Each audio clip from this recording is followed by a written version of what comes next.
diplomatskih odnosa Srbije i Švajcarske. Mi smo u prethodnih 12 godina dramatično napredili našu saradnju, za 4 puta uvećali nivo trgovinske razmene, a gotovo desetostruko uvećali nivo razmene naših usluga. Razmene usluga su na nivou od 1,62 milijarde, a trgovinska razmena je na nivou od 1,1 milijarde. U evrima govori, naravno.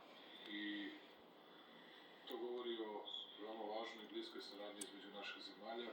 Mi smo danas potpisali program za inovacije sa jednom od zemalja koja je najuspešnija u inovacijama, visokim tehnologijama, veštačkoj inteligenciji i to za nas mnogo znači. Vjerujem da ćemo mnogo toga moći da naučimo, ali zbog izuzetno velikog broja talentovanih mladih ljudi koje imamo, i to se vidi i kroz izvoz usluga iz Republike Srbije, verujem da će i jedna i druga strana od te saradnje moći da imaju ogromne koristi. Naše zemlje održavaju bilateralne odnose, ali tokom teških vremena, tokom Prvog svjetskog rata, mi smo upravo naše odnose pretvorili u čvrsto i dobro prijateljstvo. Što se srpske dijaspore tiče, znajući koliko je brojna, smatramo da je veoma bitna za veze između dve države. Glavni trgovinski partner Švajcarske je Srbija kada posmatramo Balkan. Danas proslavljamo godišnjicu naših odnosa, ali i jačamo našu saradnju. Popodne ćemo govoriti o programu saradnje od 2026. do 2029. u demokratiji, o održivom urbanom razvoju, ekološkim promjenama i svakako ćemo doprineti i pristupanju Srbije Evropskoj uniji. Ministar spoljnih poslova Srbije Marko Đurić boravio u višednevnoj poseti Izraelu. Srbija je strateški partner na Zapadnom Balkanu i veoma važan partner u Evropi. Zapadni Balkan je blizak prijatelj Izraelu. Stabilnost na Zapadnom Balkanu je veoma važna. Rekao sam u prošlosti da Izrael treba da nastavi da podržava sprovođenje Dejtonskog sporazuma, poštujući prava svake grupe.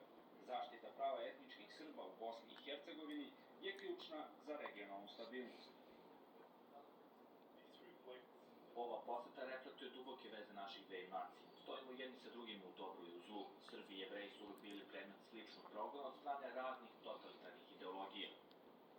Današnja diskusija je obuhvatila širok spektar tema, uključujući i to kako naprediti našu ekonomsku saradnju.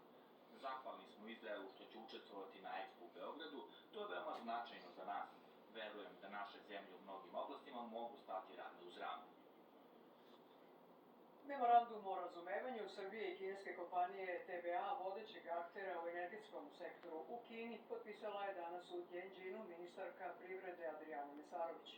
Ministarka je pozvala tu kompaniju da bude partner elektrodistribucije Srbije. Trojice Srba iz severnog dela Kosovske Mitrovice osuđenih prvostepeno na višegodišnje kazne zatvora za napad na prostorije opštinske izborne komisije zatražili su danas na sednici apelacionog. U ponoć ističe rok za izbor novog predsjednika Skupštine privremenih prištinskih institucija.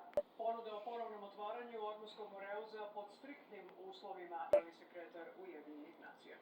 Cena nafte danas premašuje $111 za barel.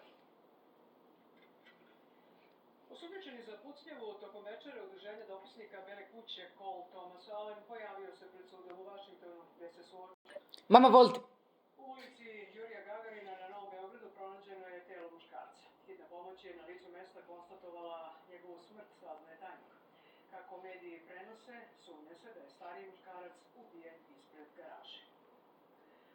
Zbog postojanja osnova sumnje na krivično delo prikazivanje, pribavljanje i posjedovanje pornografskog materijala i iskorišćavanje maloletnog lica za pornografiju, uhapšen je UMS. Najpoznatija svetska MMA organizacija UFC prvi put stiže u Srbiju. Veliki spektakl iz serije podaci o vremenu, sutra u većini mjesta umereno do potpuno oblačno, mestimično slaba kiša. Posle podne je pojačan severni vetar. Najviša temperatura od 6 do 11 stepeni, najviše od 14 na zapadu do 23 stepena na jugoistoku Srbije. Tokom noći na visokim planinama sneg. Pratili ste vesti sled emisija Ovo je Srbija. Hvala vam na pažnji.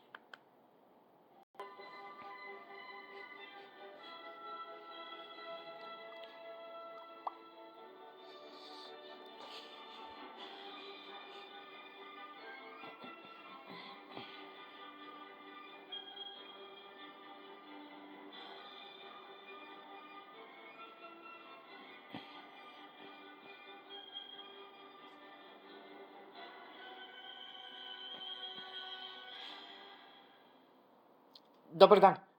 Dobar dan, gledate emisiju Ovo je Srbija.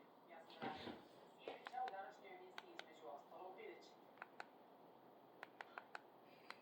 Od sticaja za nabavku sistema za navodnjavanje u poljoprivredi. 4 decenije od najveće nuklearne katastrofe u Černobilju. Kako je tada izgledao život u Srbiji? Ljudi nisu bili informisani o posledicama te katastrofe. Ležali su u travi.